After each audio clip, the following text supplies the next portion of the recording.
Bom, pessoal, tudo bem com vocês? Espero que estejam bem, espero que estejam passando um bom carnaval. Vamos aqui fazer um comentário sobre o gabarito de uma prova de seleção que tivemos para o curso de formação inicial e continuada de operador de infraestrutura de provedor de internet. A prova foi ontem, aqui no IFTO Campus Palmas, foi uma prova online. E vamos aqui ao gabarito comentado, portanto. Então a prova foi essa, né? A primeira questão perguntava qual das alternativas abaixo representa um endereço IP versão 4.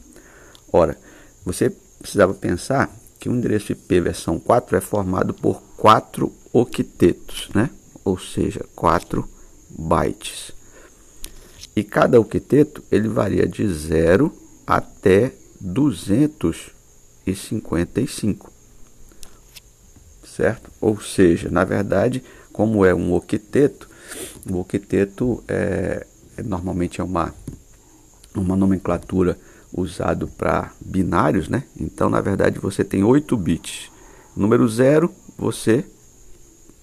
transformando para binário, são 8 zeros, né? Como você bem sabe. 1, 2, 3, 4, 5, 6, 7, 8. E o 255, se você transformar para binário, dá exatamente 8 uns.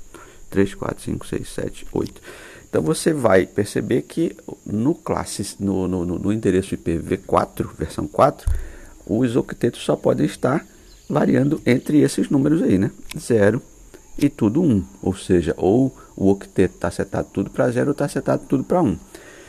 Portanto, varia de 0 a 255. Aí você sairia eliminando, né? Esse aqui não poderia ser, ó, porque aqui nós temos 256, é fora da faixa. Esse aqui não poderia ser porque temos o 300, não é? E esse aqui nós não poderíamos ter porque temos o 257. Resultando, então, na primeira alternativa, que seria a alternativa, se tivesse letra, alternativa A. Beleza? Bom. Essa seria a primeira questão. A segunda, nós teríamos como? Nós teríamos essa questão aí. Opa, acho que eu já pulei. Não, tá, é isso mesmo. A questão 2. A questão 2 falava assim: quantos computadores podemos configurar em uma rede IP versão 4 usando o endereço classe C? Aí você lembraria que um classe C é aquele cujo você só pode modificar. Ou seja, você só tem para codificar hosts o último octeto, porque os 3 primeiros octetos são usados para a gente codificar o quê? A parte de rede. Então, num classe C, V4, né, versão 4, você só tem o último octeto para codificar host. E aí, como você tem 8 bits para codificar hosts, você fazia aquela conta, né? 8 octetos. Onde eu só tenho a opção de 0 e 1, né? Então, 0 e 1 combinados 8 a 8, você faz essa continha aqui, né? Que vai dar exatamente 256. E aí, aqui é que está o detalhe. São 256 hosts, ou IPs, que você tem num classe C. Mas você não pode usar todos, considerando que você tem que resguardar o primeiro e o último, que são endereços de rede e broadcast. Portanto, você teria, então, menos 2, né? Então seria o 2 elevado a 8 menos 2, seria então 254 computadores, né? Quando fala computadores, são aqueles endereços que você pode usar para codificar uma máquina, um host em si. Portanto, resposta correta, 254. Beleza? Joia. A próxima questão, que é a questão 3, falava o seguinte: em uma máscara de rede simbolizada por barra 29, né? Uma máscara de rede simbolizada por barra 29 pode ser representada por... Ora, você teria que ter o cuidado de saber que esse barra 29 aqui, ele é uma notação decimal, né? Que é dada pela contagem dos octetos. Então, quando você tem barra 29, significa dizer que você tem, do total dos 32 octetos, né? Na verdade são 8 octetos, né? Divididos aí de 4 em 4, do total desses 32 octetos, você teria 29 octetos setados para 1. Então, se você tem 39 setados para 1, você vai ter aqui 1, 2, 3, 4, 5, 6, 7, 8 na primeira parte, 1, 2, 3, 4, 5, 6, 7, 8 na segunda, 1, 2, 3, 4, 5, 6, 7, 8 na terceira, e aqui, como você já tem 24, coloca 25, 26, 27, 28, 29, ou seja, 1, 2, 3, 4, 5, né? 5, é isso? 5. Sobram então 3, né? 1, 2, 3 para completar os 8. Então, na verdade, no barra 29, eu tenho tudo isso aqui, ó, de octeto setado para 1, dos 32, sobram só 3. Aí o que é que eu tinha que saber para poder, ou já com experiência, ou fazer a continha de binário, né? É você pegar esse último octeto aqui, onde eu tenho 5 bits setados para 1 e 3 setados para 0, e transformar ele para decimal. Ao fazer essa transformação, você vai chegar ao número 248. Portanto, a máscara de rede que ele estava pedindo aí seria esta aqui, com os 3 primeiros octetos setados para 255 e o último setado para 248, visto que ele vai emprestar 5 bits para a parte de rede. Beleza? Joia. Vamos ver a próxima questão, então, sem mais delongas, passar aqui para a próxima questão, que é a questão 4. A questão 4 diz o seguinte, ó: uma rede local configurada com hubs pode ser categorizada em relação à sua topologia. Bom, aqui a gente tem que ter um certo cuidado, porque quando você fala topologia, normalmente o pessoal associa, e isso até devido a livros mesmo, a topologia física e topologia lógica. O problema é que a palavra topologia é uma palavra, é um conceito, na verdade, é uma palavra que simboliza um conceito matemático, onde você analisa figuras geométricas sem se importar com a sua forma, porque você pode modelar, sair de uma forma e chegar na outra, certo? Então é como se é uma forma de você estudar figuras geométricas sem características de figuras geométricas sem se preocupar com o seu formato, visto que toda figura pode ser transformada de uma a outra. Portanto, esse conceito aqui traz na sua bagagem a essência lógica e não física, certo? Então, e assim, se isso não bastasse, você podia perceber o seguinte: quando a gente tinha as redes em barramento, há algum tempo atrás, você tinha um cabo bem grosso aqui, que era um cabo coaxial, que a gente chamava. Aqui nós tínhamos um T, né, uma ligação aqui com esses pedacinhos, e aqui ligava T, uns conectores em T e aqui uns terminadores. Era assim que funcionavam as redes em barra.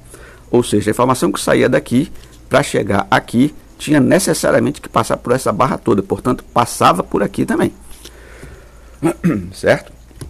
E tinha uma característica, né? Quando acontecia alguma coisa com algum desses pontos aqui, afetava a rede toda.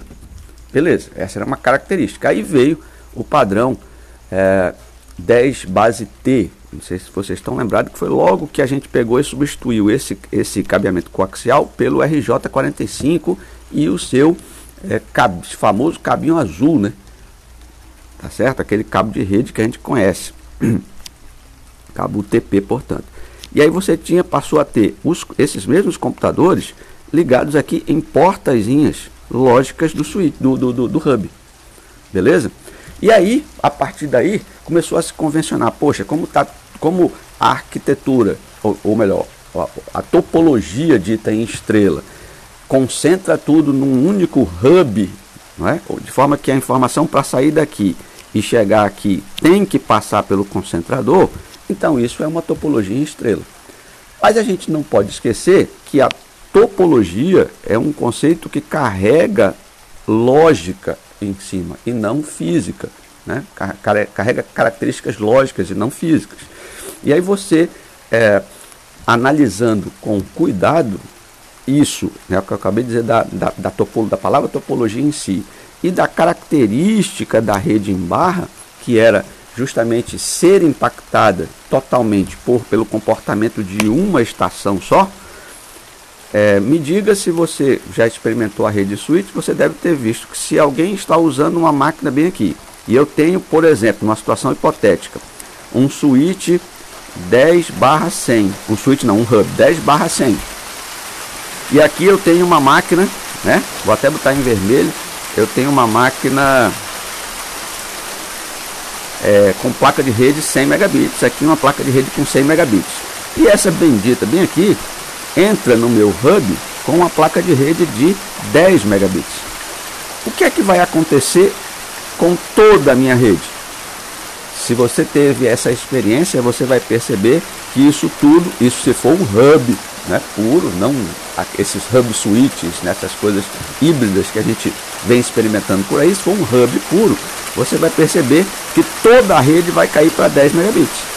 Ou seja, o comportamento de uma estação está influenciando nas outras, o que significa dizer que nós só mudamos a disposição física, mas a topologia de uma rede baseada em hub continua sendo barramento, porque esta barra bem aqui, ó, está simulada ou emulada, como queiram, dentro do hub, tá?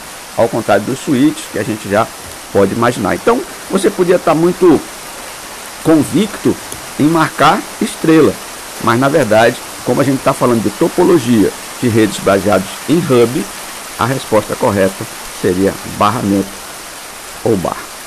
Ok? Beleza? Essa é a sexta questão. Vamos para a sétima. A sétima questão falava o seguinte: a saída do comando ping apresenta informações de tempo chamadas TTL e RTT. Qual das alternativas abaixo relaciona o significado correto dessas siglas respectivamente? Bom, se você já usou o comando ping, você deve ter visto que lá embaixo, quando você dá o Ctrl C no ping, ele te dá um resumo, né? Pacotes perdidos, pacotes transmitidos e tal. E aí ele te dá, lá embaixo tem o TTL. E aí o TTL, essa sigla, quer dizer exatamente Time to Life, que é o tempo de vida do pacote na rede. Ou seja, quanto tempo o pacote vai ficar, ou datagrama, ou o que for, independente da camada que você está, mas em quanto tempo, na verdade o datagrama, né, que nós estamos falando de IP, quanto tempo o datagrama vai ficar vivo na rede. Se eu pingar, por exemplo, em um IP que não exista e deixar o ping rolando, ele vai ficar indefinidamente transitando aí na internet atrás do destino? Não, ele tem um time to life. E a outra sigla que é muito comum também, que é a RTT, usada em várias situações de gerência de rede, é aquele tempo, né, que você tem lá o tempo que o datagrama, o ICMP lá do ping demora para ir ao destino e voltar, porque quando você recebe a resposta do ping, se você já usou o comando, você vai perceber que o tempo que ele mostra lá não é o tempo que está demorando para o seu ICMP, para o seu datagrama ir até o destino, e sim o tempo dele ir e voltar. Portanto, é o que a gente chama de round trip time, ou seja, é o tempo de viagem do pacote. E aí, aqui dessas alternativas, a gente teria o que? Time to live e round trip time. Seria a primeira aqui logo, né? Porque a outra teria time to live e round to time, time to life, errado, né? E round trip time, e time to life, errado, e receive trip time, as duas erradas. Então, a alternativa correta seria a primeira. Beleza? Vamos então, sem mais delongas, para a oitava questão. Na oitava questão diz o seguinte: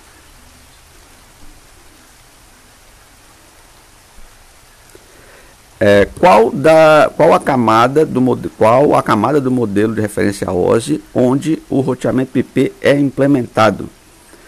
Bom, se você lembra da camada do modelo OSI, né, modelo de referência OSI, ele é um modelo em 7 camadas, né? Camada física, camada de enlace, camada de rede, transporte, sessão, apresentação e aplicação. São 7 camadas. O roteamento, quer dizer, o roteamento IP, a camada destinada a roteamento, é justamente a camada onde o protocolo IP e todos os outros de roteamento são implementados, que é exatamente na camada de rede. Portanto, se você for contar aqui, aqui seria a camada 1, camada 2, 3, 4, 5, 6 e 7. Portanto, o roteamento está na camada 3. Alternativa, última alternativa aqui, né? Camada 3. Beleza? Joinha. Vamos para a penúltima questão, que fala o seguinte.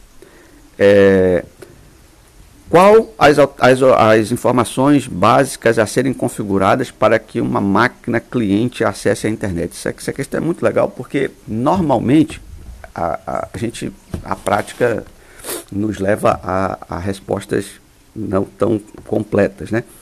Mas veja só, para você, uma máquina cliente significa dizer aquela máquina da sua casa, né? Então a gente não está querendo saber se é um gateway, é um computador Linux, não, a gente quer um computador lá com a interface, o camarada quer acessar a internet. Então você precisa configurar IP. Aí muitos talvez vão dizer assim, não, mas eu não preciso configurar a máscara, porque se eu não configurar a máscara, o sistema põe sozinho para mim. Beleza. Botar sozinho e configurar, neste cenário, quer dizer, se eu não configuro, mas o sistema põe para mim, o sistema configurou. Certo? Então, sem a máscara, não existe. Quer dizer, não existe IP sem máscara. Isso aí é um fato. Do ponto de vista prático, você não pode colocar IP numa máquina se não dimensionar qual é o tamanho da rede onde esse IP está. Então, IP é primeiro, depois é máscara. Tá? Máscara de rede. Isso aí é fato.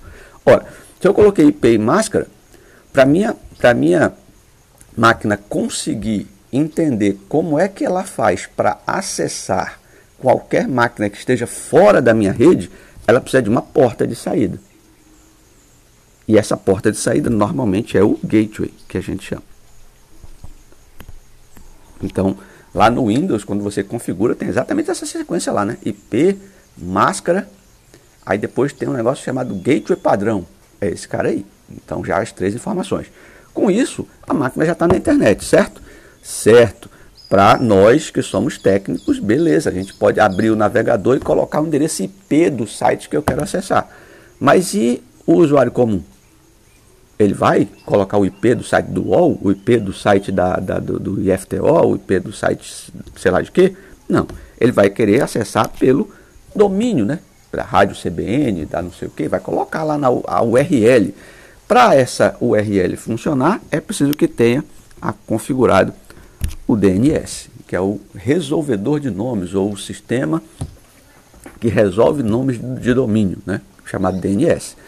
Então você nota que com esses 4 elementos são necessários e suficientes para que um cliente acesse a internet. Agora, sem um deles, a máquina não vai acessar do ponto de vista do cliente. Portanto, opção correta, IP, máscara, gateway e DNS.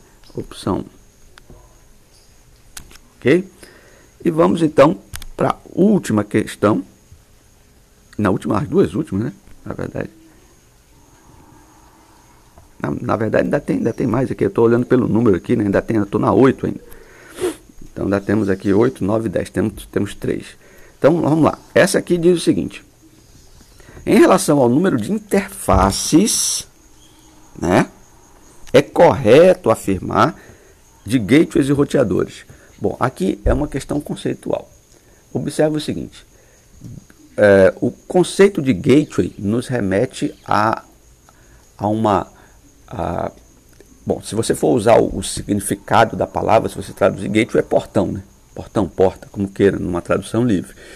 E como um portão, uma porta, eu costumo sempre dizer isso, portão e porta é um exemplo bem legal, porque uma porta e um portão só tem 2 lados, o lado de fora e o lado de dentro, ou seja, tem duas faces, a porta tem 2 faces, uma leva para o lado indoor, a outra para o lado outdoor, certo?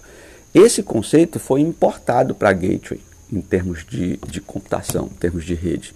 Então, gateway é o dispositivo de rede que une 2 partes, 2 mundos que podem ser iguais ou diferentes, mas une 2 mundos, certo? E aí você pode ir bem longe. Quando você fala gateway de voz sobre IP, é porque é um equipamento que vai pegar a voz, que é um dado completamente diferente, e levar para o outro lado, que é o lado IP. Ou seja, e pegar o lado IP e transformar para voz. Então você está unindo dois lados completamente diferentes. Tá? Do ponto de vista de IP, você vai unir duas redes IP que são diferentes. Né? Elas são redes dimensionadas de forma diferente, uma não enxerga a outra, mas o caminho para unir as duas é aquela porta.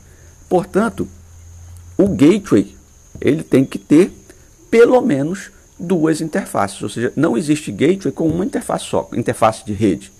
Tá? Ele tem que unir pelo menos duas redes, certo? Então, um gateway ele está definido, eu vou até colocar ele como uma caixinha, onde ele tem aqui uma interface e outra interface, tá? Entrando e saindo dados. Informação que chega por aqui é encaminhada para cá e não tem outra opção. E a informação que chega por aqui é encaminhada para cá e também não tem outra opção. Ou seja, é uma porta. Porta, duas interfaces. E o roteador? Ora, o roteador já tem uma função um pouco mais complexa, porque o roteador, cabe a ele mostrar o melhor caminho. Então, quando diz mostrar o melhor caminho, significa dizer que não faz sentido eu ter um roteador com duas interfaces, porque não existe melhor caminho, existe o único caminho, né? Que é esse caso aqui, ó. Só tem esse caminho de passagem aqui. Agora, quando eu tenho um roteador, eu tenho possibilidade de escolha. Então eu posso chegar por aqui, sair por aqui, por aqui, por aqui, ou enfim. E quando eu voltar, a mesma coisa. Então, quando alguém chegar, ou quando eu digo alguém, um datagrama chegar aqui por alguma das interfaces, ele vai ter sempre mais do que uma opção para seguir, certo? Isso caracteriza um roteador. Agora, é claro, existem, se você disser para mim assim, olha, mas o gateway pode ser um caso específico de roteador, ou o roteador ser um caso específico de gateway, aí é uma questão semântica, mas a diferença dos dois em relação à interface é exatamente essa. O roteador tem duas, né? O gateway tem duas e o roteador tem mais do que duas. A gente vem aqui nas alternativas, tem a primeira. O gateway e o roteador possuem mais que duas interfaces de rede? Não, né? Porque o gateway tem duas. O gateway possui mais que duas interfaces de rede, enquanto o roteador possui apenas duas. É exatamente o contrário. O gateway possui duas interfaces de rede, enquanto o roteador possui mais de duas. Perfeito, é essa aqui. O gateway e o roteador possuem apenas duas interfaces de rede. Não também. Então nós temos essa aqui como a opção correta. E aí vamos então para a nona questão, que fala qual das máscaras abaixo deveria ser usada para a montagem de uma rede IP versão 4 com 14 computadores. Ora, se você vai fazer essa contagem aí, então você vai verificar que para 14 endereços você vai ter a máscara 240, ou na notação mais usada em roteadores, você vai ter /28. Aí você vai fazer a continha. Essa conta, se você não lembrar disso aqui, ó, né, você pode fazer a conta. Você precisa de 14 computadores. São 14 computadores, a sua rede precisa ter 16 endereços IP. Então você faz assim, ó, sabendo que você vai ter todos os 3 primeiros octetos setados para a rede, você quer saber esse octeto aqui, ó. O que você vai ter que emprestar de 1 para a parte de rede. Então, você tem 8 bits a configurar. Então, se você tem 8 bits, você tem que fazer a pergunta assim, ó. Qual o número que elevado à base 2 vai me dar 16? Porque 16 é a quantidade de hosts que eu quero, né? Lembra que 14 computadores eu preciso de 16 IPs. Aqui você vai ter x igual a 4, né? Não é isso? 2 vezes 2, 4, 2 vezes 4, 8, 2 vezes 8, 16. X igual a 4, exatamente. Então, x é igual a 4. Esse 4 aqui é exatamente a quantidade de zeros. Então, tu vai ter 8 uns aqui, ó. 1, 2, 3, ou melhor, perdão. 4 uns e 1, 2, 3, 4 zeros. Esse vai ser o último octeto da máscara que você quer. E aí vai ser /28, por quê? Aqui está tudo setado para 1, são 8. Tudo setado para 1, 16. tudo setado para 1, 24. Aí 25, 26, 27, 28. Se você pega este número aqui e transforma ele para decimal, você vai encontrar exatamente o número 240. Tá? Que é a alternativa aqui, como não tinha 240, é barra 28. Né? Essa é a alternativa aqui. Ok? Beleza? Questão 9. Vamos para a última questão, então, dessa prova, que dizia assim: das alternativas abaixo, qual das alternativas abaixo descreve melhor a principal, até em maiúsculo aqui, função do protocolo ARP? Ora, o protocolo ARP, se você lembrar, é aquele camarada, o ARP quer dizer Address Resolution Protocol, né? Ele é usado para, é ele que é responsável por, de fato, ele atua lá na camada de enlace, né, do switch, camada 1 e 2, ali, do modelo ROSE, e ele é responsável por entregar, de fato, os dados em uma rede de computadores, porque tudo vai, os dados são gerados lá em cima nas aplicações e tudo mais e tal, são transportados pelos protocolos de transporte, são entregues pelos IPs, né, pelos protocolos de endereçamento, mas quando chegou na rede, você veio lá do Japão, quando chegou na sua rede, na rede da sua casa, alguém vai ter que ser responsável para dizer, olha, o IP que pediu de verdade está neste endereço físico do meu switch, ou do meu hub, ou da minha rede. E o endereço físico, ele é único. Cada placa de rede tem o sua, que é o endereço MAC, né? E aí esse endereço, essa tabela entre a relação entre que mapeia o endereço IP com o endereço físico de rede, quem faz isso é justamente o ARP. E aí você vinha aqui para as alternativas e veria a primeira, ARP serve para mapear nome de domínios e endereços IP. Não, isso é DNS, né? ARP serve para mapear endereços IP em endereços físicos das placas de rede. Olha só, vamos ver se tem outra melhor. NAT serve para montar tabelas NAT. De jeito nenhum, né? Pode até, no final das contas, servir para fazer alguma coisa de filtro e tal, mas não para montar a tabela NAT. E ARP serve para montar a tabela de DNS também não. Portanto, essa aqui estava tranquila, que é a segunda opção. Beleza, pessoal? Então, essas foram as 10 questões da prova de seleção do curso de operador de infraestrutura de provedor de internet. Espero que quem fez a prova tenha conseguido um bom resultado e qualquer dúvida sobre essas questões podem ficar à vontade. E o pessoal que fez a prova, a galera que fez a prova aí, que mandou o print da prova, agradeço e podem continuar mandando que a gente vai tentar responder na medida do possível. Forte abraço, fiquem com Deus e até a próxima.